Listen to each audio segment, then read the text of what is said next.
What's going on, Jerome's beautiful Wednesday? Happy hump day out there to those who celebrate. Birds are indeed chirping and stuff, and it's time for another Vikings news dump. So, finishing out a couple days of practice. The last preseason game on Friday down in Nashville, Tennessee. Hot chicken. I love it, man. Nashville is a very fun town, but also it can be very sort of played out. You know what I mean? All right, so basically just stay away from the tourist traps.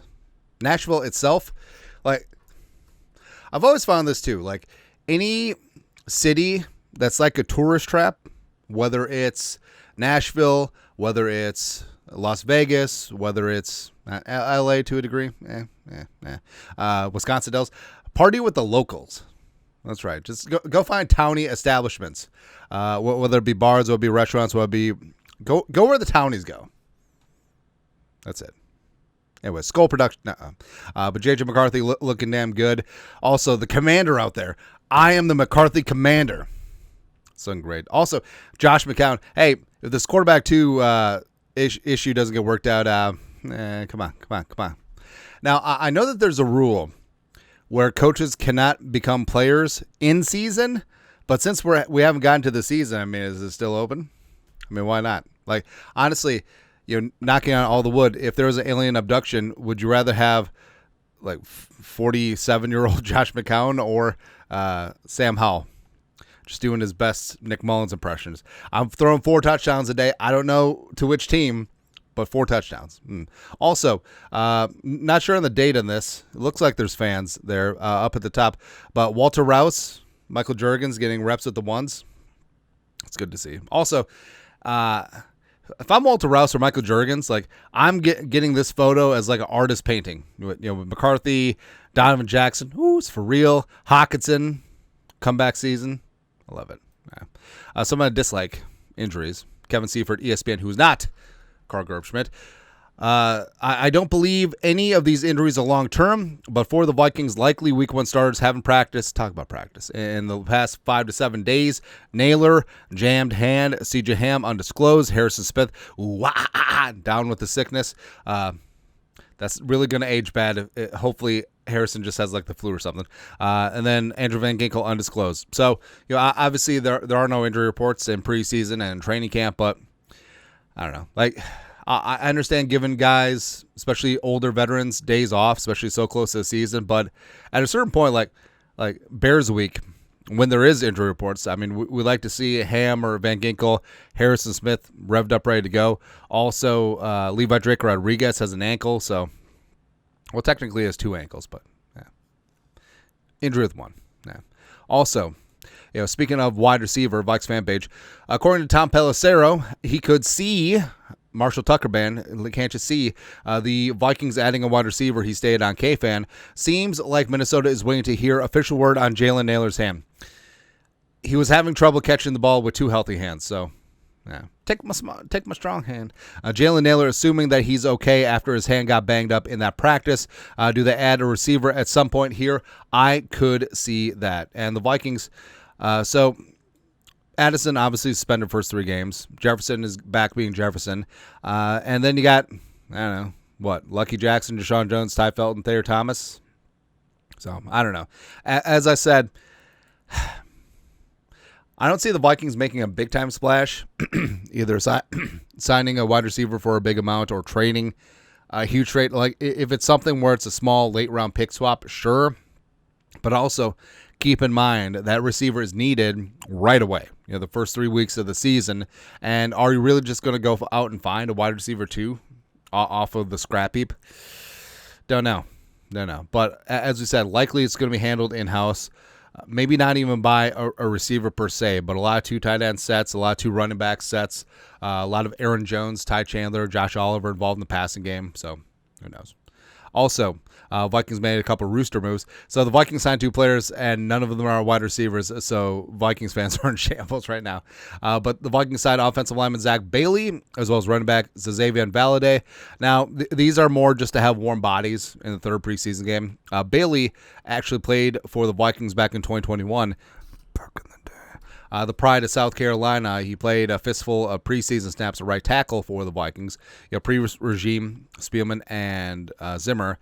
So, I mean, Bailey, it's probably a spot where school O'Neal, Darisaw, and probably Brandel aren't going to play in preseason. So, the Vikings want a handful of tackles for the game. Rouse will probably play. Henry Bird, Logan Brown, Leroy Watson, Zach Bailey. So, sure. Then with Zazavian Valade and Bailey, you're just seeing them in the building for a week, and keep it in your mental Rolodex. If you need depth throughout the season, add it to the practice squad. It's probably all it is. Also, move of the day yesterday, as I clicked the wrong buttons. Move of the day yesterday, Daniel Jones. Who? Danny Dimes, Vanilla Vic, all that stuff. The quarterback who's only good when he's facing Ed Donashell. Yeah. But he's going to start week 1 for the Colts, and it sounds like he's not going to have a short leash. It sounds like that Shane Steichen is going to roll with Daniel Jones, and it's good for the Vikings because as of right, I don't have a watch on, but as of right now, the Vikings are projected to have a 3, 4, 5 comp picks. Sexy. But Daniel Jones projected as the 4th. I mean, playing time incentives, the comp pick formula is proprietary, but over the cap is pretty good about it. But can that 4th round pick become a 3rd rounder? A little up. Would be nice. So Daniel Jones stays at quarterback for the Colts all season long. They go like 5-12. Go from there. Also, Anthony Richardson, the number 4 overall pick back in the day, 2023. Yeah. Now there have been rumors and conjecture the Vikings were interested in him in the draft, but didn't have the capital to move up. Got Addison. It's kind of okay.